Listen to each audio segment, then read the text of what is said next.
Oke, assalamualaikum warahmatullahi wabarakatuh. Pada kesempatan kali ini saya akan coba membahas cara pengoneksian atau cara mengupload sebuah kode pemrograman ke Node MCU ya, ESP8266 ya. Tapi terlebih dahulu ini perlu saya sampaikan apa atau itu Node MCU.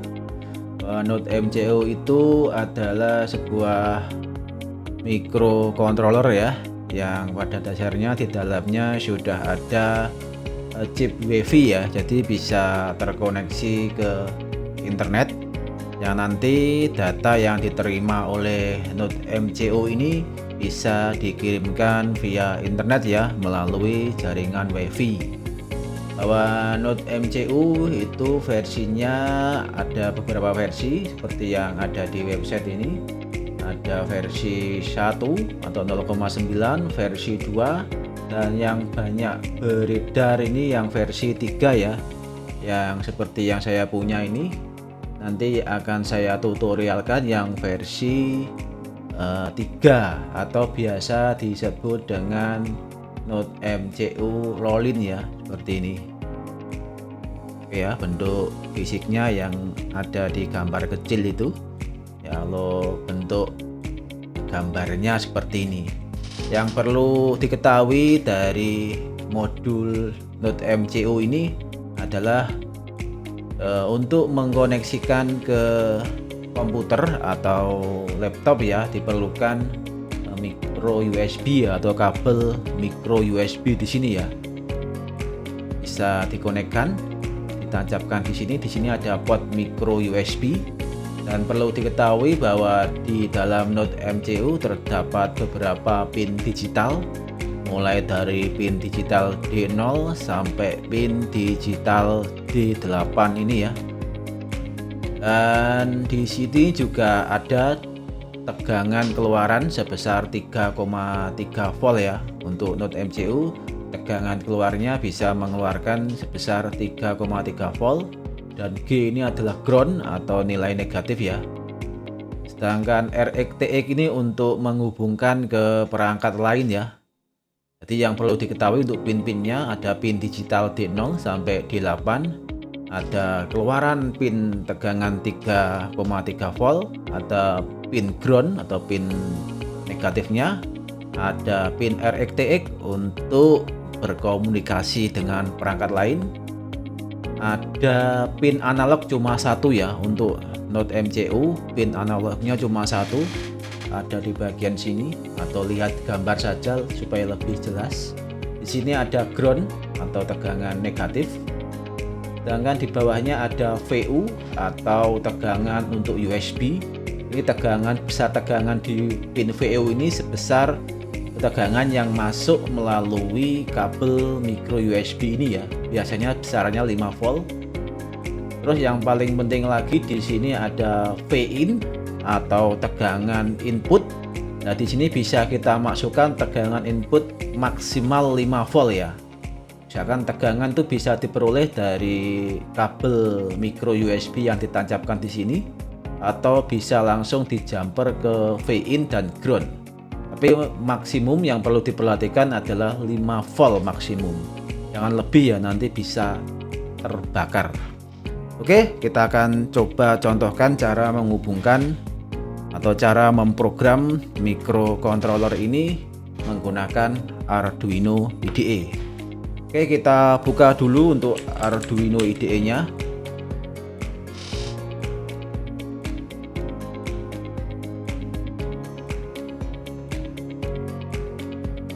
Oke ya, untuk yang paling simple kita ambil saja dari contoh example ya. Kita ulangi yang kode yang pada tutorial sebelumnya adalah link untuk menghidupkan atau menyalakan sebuah LED ya. Bagi yang belum menonton untuk dasar-dasar pemrograman Arduino IDE, bisa ditonton video saya sebelumnya ya. Ini adalah merupakan suatu teks ya yang saya blok ini, jadi tidak terbaca sebuah kode pemrograman. Ini sudah saya jelaskan pada video sebelumnya, bisa ditonton. Jadi ini bisa kita hapus untuk mempersingkat kodenya. Oke, di mana kode ini adalah untuk menyalakan dan mematikan LED pada bagian LED built-in ini ya, atau LED yang sudah ada di dalam perangkat .mcu.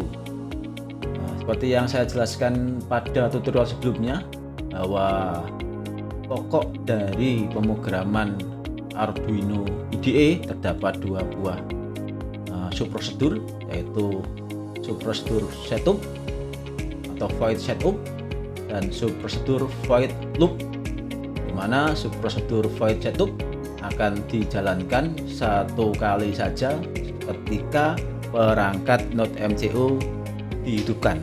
Sedangkan pada bagian void loop ini akan dijalankan berulang-ulang ya, selama perangkat itu masih teraliri sebuah daya atau selama perangkat masih hidup ya. Jadi kode ini akan dijalankan berulang kali, kembali ke atas, ke bawah, seterusnya sampai perangkat mati ya, seperti itu. Oke, setelah kita tuliskan, untuk lebih jelasnya bisa ditonton video saya sebelumnya ya. Setelah itu kita coba hubungkan untuk perangkat .mcu ini melalui kabel micro USB. Kita colokkan, terus ini kita hubungkan ke komputer ya, hubungkan ke komputer.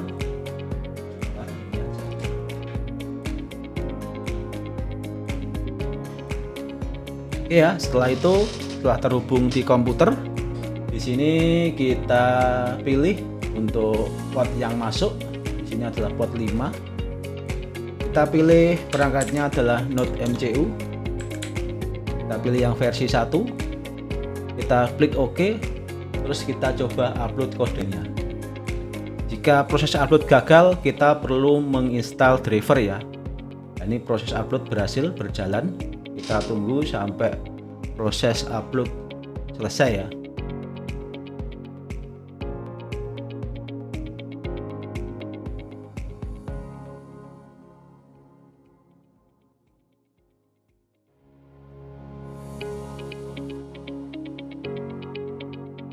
Oke, proses upload selesai dan kita lihat di bagian LED built-in pada .mcu itu berkedip-kedip dengan jeda 1 detik ya, sesuai dengan kode pemrograman yang ditulis di sini, bahwa yang pertama dijalankan ketika perangkat ini nyala adalah di bagian void setup ini, yaitu sebanyak 1 kali saja, dimana di dalam subprosedur void setup ini terdapat satu buah kode pemrograman, yaitu dimana kodenya adalah menyatakan bahwa LED built-in itu sebagai output ya, atau sebagai keluaran, bahwa pin LED built-in ini adalah namanya pin ya.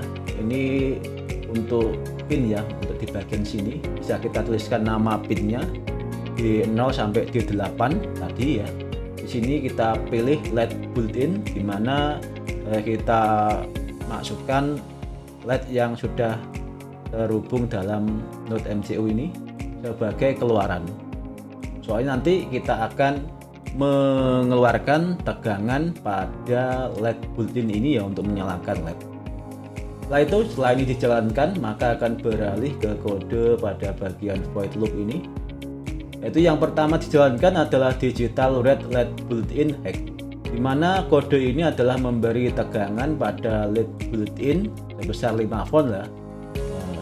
Perintah hack ini berarti kita memberikan tegangan pada pin LED built-in. Setelah dijalankan, maka dijalankan kode kedua, yaitu diberikan jeda atau delay sebanyak 1000 milisecond atau sebanyak 1 detik. Setelah itu, setelah jeda 1 detik, dijalankan kode yang ketiga ini, yaitu pada LED built-in dinyatakan tegangannya low atau tidak diberikan tegangan. Setelah ini dijalankan, maka kode yang keempat dijalankan, yaitu diberi delay 1 detik.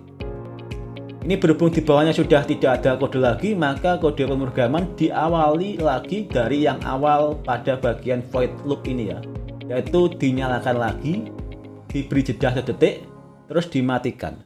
Begitu berulang kali sampai node MCU ini tidak ada daya. Jika nih node MCU dilepas ya otomatis ya tidak bisa beroperasi.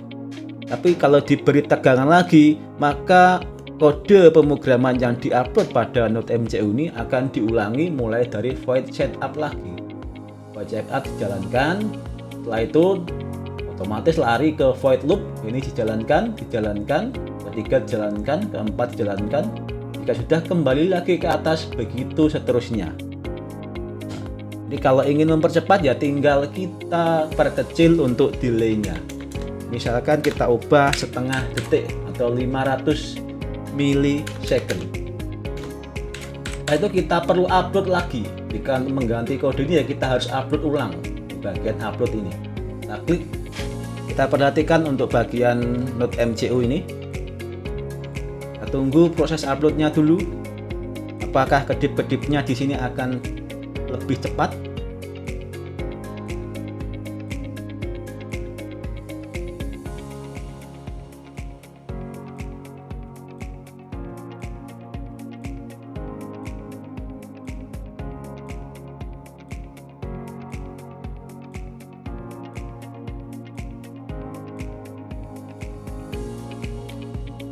Oke, kita tunggu. Ya, sudah selesai. Lihat kedip-kedipnya semakin cepat ya. Apalagi ini kita perkecil lagi, otomatis kedip-kedipnya lebih cepat lagi. Kita upload lagi.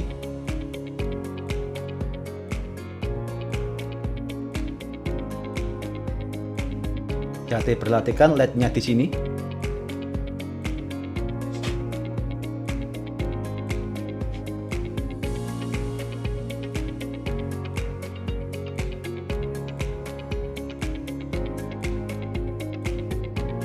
Oke, LED-nya semakin cepat berkedip.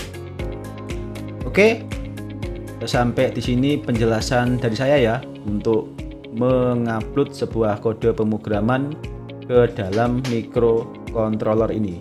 Ini masih dasar saja, tapi bisa dipahami terlebih dahulu ya sebelum beranjak ke kode-kode yang lain. Oke, terima kasih sudah menonton.